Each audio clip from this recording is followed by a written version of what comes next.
Prepare yourself, guys. This is Prepare yourself. It's very weird. T3 Media. Through the media. So last Wednesday, I guess, the Country Music Association Awards aired without a few key performers who had tested positive for COVID.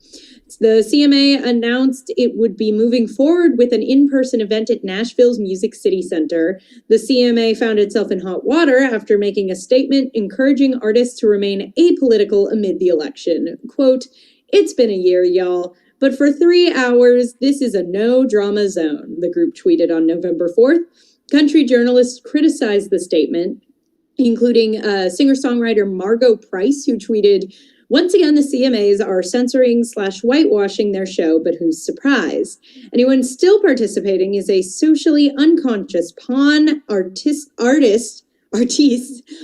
pander, woke authenticity when it benefits them, and then sit in silence as they collect their plastic trophies." The CMA later backtracked with an apology, tweeting, "Well, our intentions with our social campaign was to communicate to fans that the show will offer a brief escape. We recognize that our phrasing did not convey that message." All right, definitely had to do some back. Do you even believe them?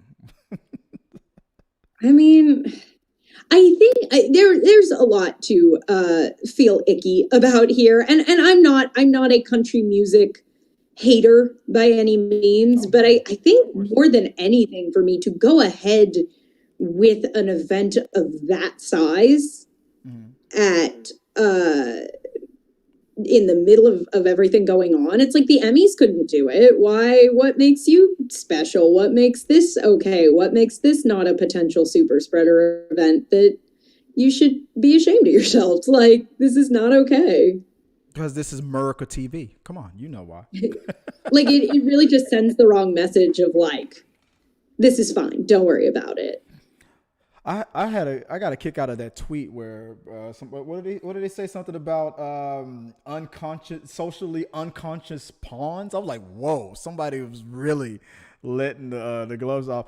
I heard that I think I read somewhere that Reba McEntire herself, because she was one of the hosts, was coughing on stage. Like, just the visuals of it was like, oh, it could only have been cringy. But yeah, I think this whole idea of I'm not gonna let the invisible virus that we can't see, we don't know where it is and who might have it, defeat me, even though it's killed over 250,000 people in America already. I mean, it does. It's like it's been said before. Does it make you tough to protest a virus? I mean, I don't again, know. with technology, we have options. The Emmys made it work. There was just no excuse. No excuse. Not at least put in some attempts, even if it was all a little bit, sort of that surface level. Like, look, they have masks. We care. It's like, at least try. And then on top of that, the whole no drama zone thing. It's just like, that was That was such a cop. That was just, that was such, I'm sorry, I don't mean to interrupt. Go ahead. No, I agree. And it's just like, man, even if I don't agree with everybody's opinions there, it's like country used to like mean something. And I feel like it's just become such a sort of, like, I feel like country artists used to be really politically aware and have things they were standing up for. That was kind of the backbone of the genre, and it just all feels so sort of, I feel like it's indicative of what so many people's issue is with country, of like, don't ruffle any feathers, just keep smiling, and like, sort of, it's pop music with a twang, and it doesn't really, and I like some country. I'm not trying to, this whole drama. Yeah, you better be careful. This whole episode is country themed, so it is. No, and I don't have an issue with country music. I just think, I have a lot of respect for country artists who are choosing to, who did choose to kind of go, this is ridiculous. I know in a speech, at least one of the artists did try to at least give a nod to Black women and their influence on the industry and on music. And, it just feels like, it just all felt like such a misstep. And I know it's been a hard year. And I think at the end of the day, most people probably wouldn't have said much, but to feel like, don't talk about it. Don't talk about the virus we're ignoring. Don't talk about politics. It just felt even kind of icky.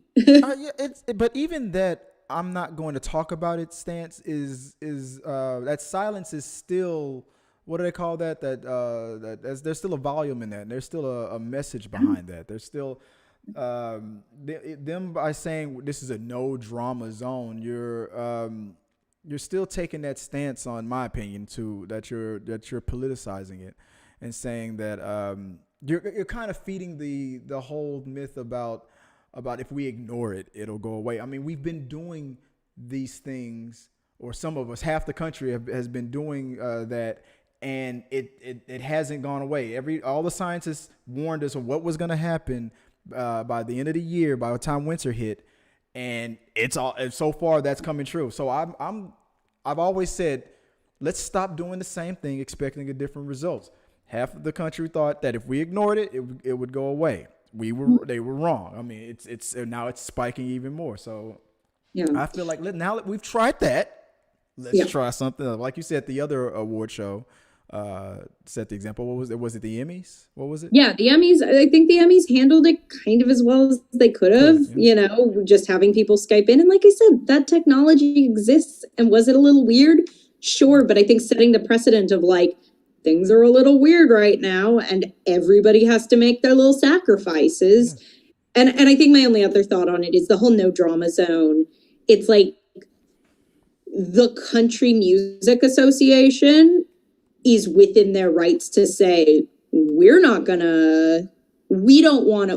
this to be an escape. We want to keep this kind of mellow.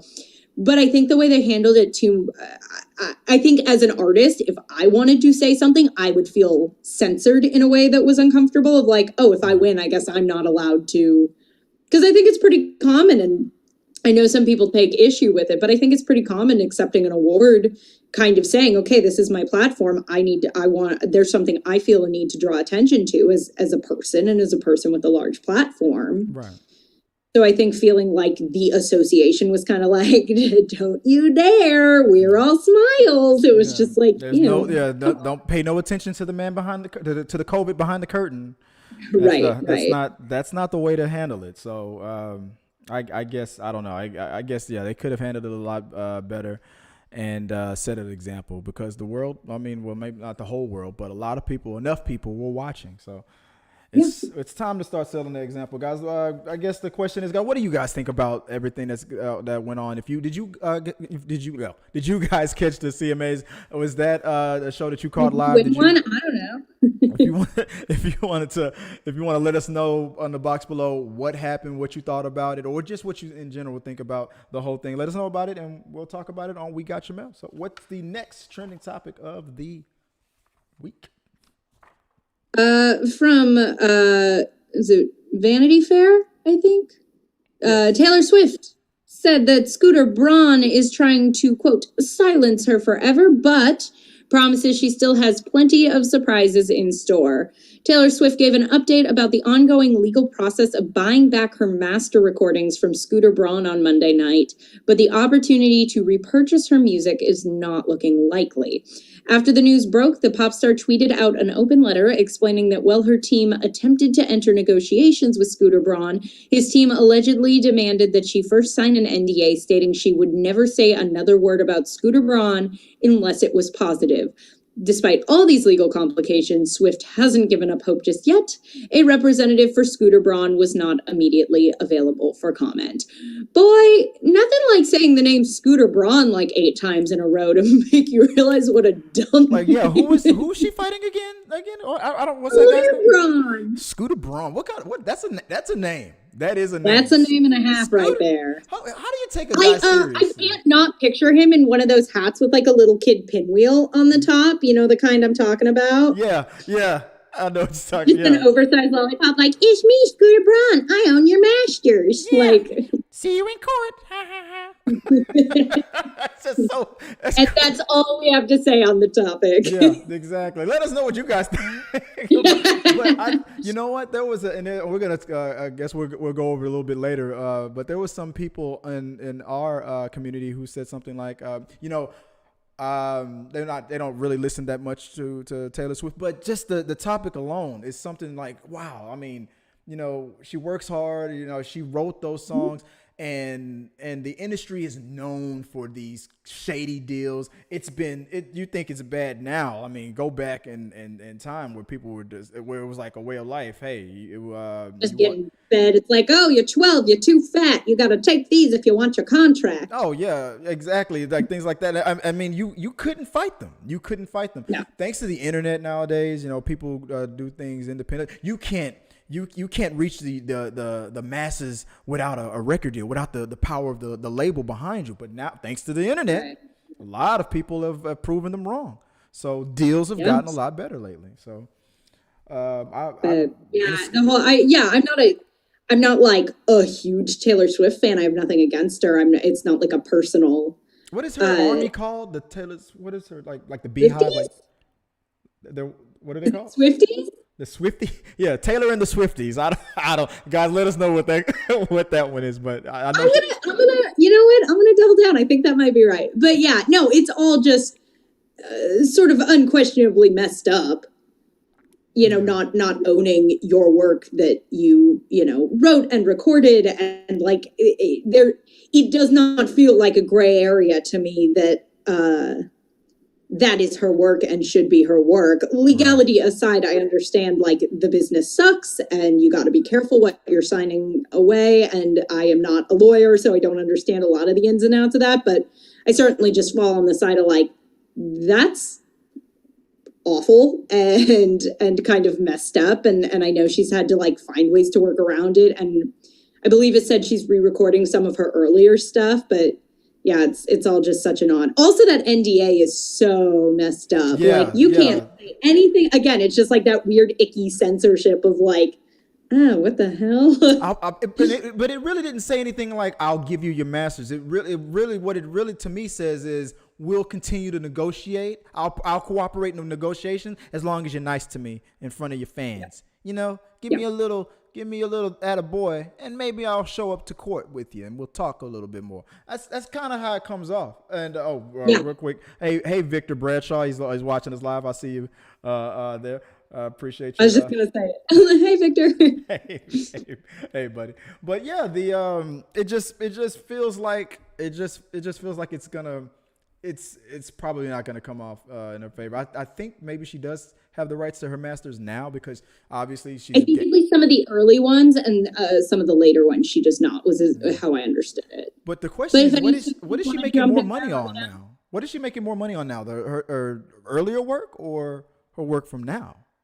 I feel like her work from now. But her earlier work, I think her first album was country, right? And then she switched to pop, so that might be considered a time capsule class. Remember when Taylor Swift was country, and that over in the long run, it's at $300 million if it's worth it. At the end of the day, like, I doubt she is that concerned about the money. Like, the woman has money. Yeah. But I mean, A, it's that, but B, artistically, again, just to feel like if I put as much of myself as you, I think, would have to put into like writing and recording a song, that would hurt to feel like, oh, why is that not mine anymore? So. I see it too both ways. I mean, if you knew then what you know now, or at the same time, if you had the power then that you wield now, this would never have happened to you. But what people forget is that is the price that most artists pay to going in. Like, hey, I mean, you're a nobody. Nobody really knows who you are. This is your first album. Yeah. We don't know if this is going to work out. We don't know, and we're putting up the risk and all that stuff in producing your album and getting you out there. And then it works out. You become a mega star. But your original producer who funded that whole thing, or the label, whatever it is, has the rights to your masters. It sucks, but walking in the door. That's why I posted the question the way I did later on, and we got your vote, and we'll go into that a little bit later. But it's like there's so many artists out there. I'm one of them. I had dreams of being a mega singer. Hey, you guys want to hear my album now? No? Okay. But it's just what happens a lot. Is it fair? No. Yeah. Like I said, deals are getting better and better. Victor in the chat, Victor Bradshaw said, the real problem is many songs that didn't go on albums are in those. Oh, I didn't think of that. Yeah. Oh, well, now, okay. Team Taylor. So, We also got Aaron saying, I am a T Swift fan, but at the end of the day, business is business. I can see both sides of it. It is also, if you find it sucks, like as an artist, it hurts, but you know, there is also if you sign something that was legally binding that said that's how that worked, that is also, you know. Yeah. And then again, let's remember, guys, I mean, she was a child then, and you know, labels they're gonna do what they can. They're gonna come after you. When they see talent, you know, they're gonna make the deal as sweet for them as it is for you. Yeah. Hopefully, in the long run, maybe she'll sue like NSYNC did, get the rights to her name not her name, her masters, and maybe that same outcome. But at the end of the day, they didn't take her name. That is legally. That's not. Yeah. She's still Taylor Swift. That's just her name. But guys, I guess we can talk about it a little bit more later on. Let's talk about it on We Got Your Mail. Send your comments, your questions, and concerns about that stuff. Put it in the box, and we'll just keep talking. All right, let's move on to the next trending topic of the week. Hey guys, I appreciate you guys joining the live feed. By the way, hit the likes button if you don't mind. I appreciate it. But let's get into the next topic.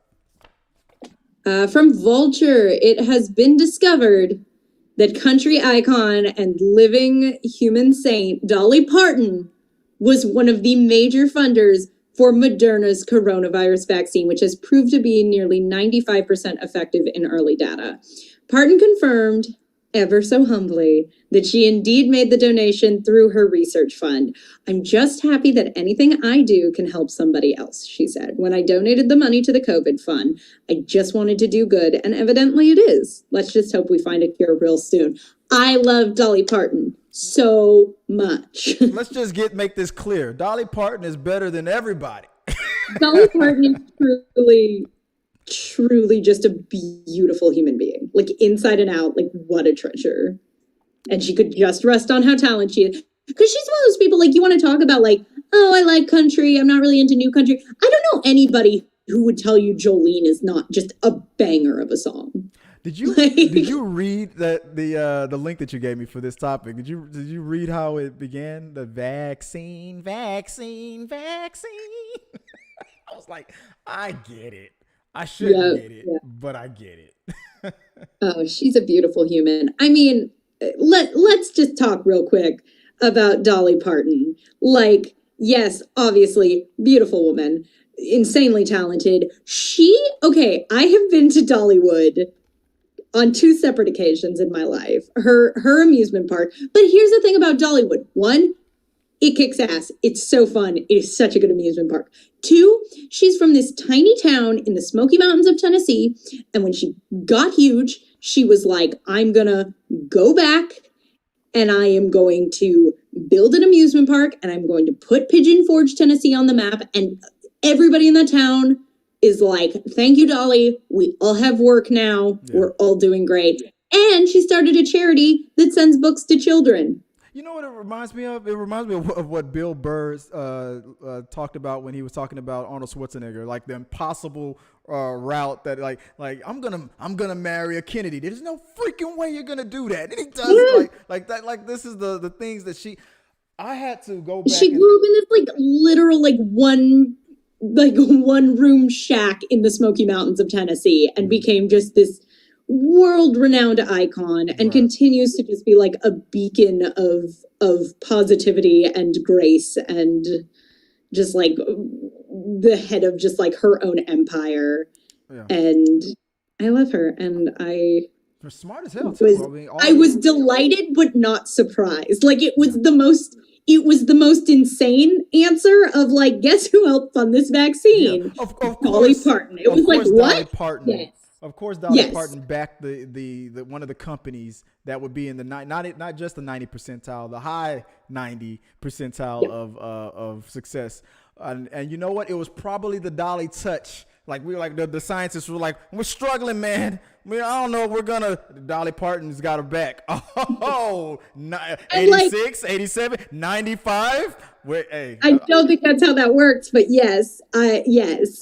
I think I don't that know. doesn't I think stand, but I imagine a bunch of scientists in the lab like sweating it out like a football game. They just took a beating in the first half. Dolly Parton comes into the lab. it's like, hi, y'all. Yeah, and just gives that coach pep talk, and all of a sudden the scientists just they get pumped up, and next thing you know, bam, 96%. I'm picturing Dolly Parton walking in like a white lab coat, just like, hey, I did a little work, and I'm thinking if we do it this way, if we target this spike protein, we'll have a real heck of a vaccine on our hands. Right? And everybody's just like, cool, thank you, Dolly. I'm not gonna lie. I know Pfizer and Moderna are both looking about equally promising, and if there is any way, I know I can't be picky, but I want the Moderna one now.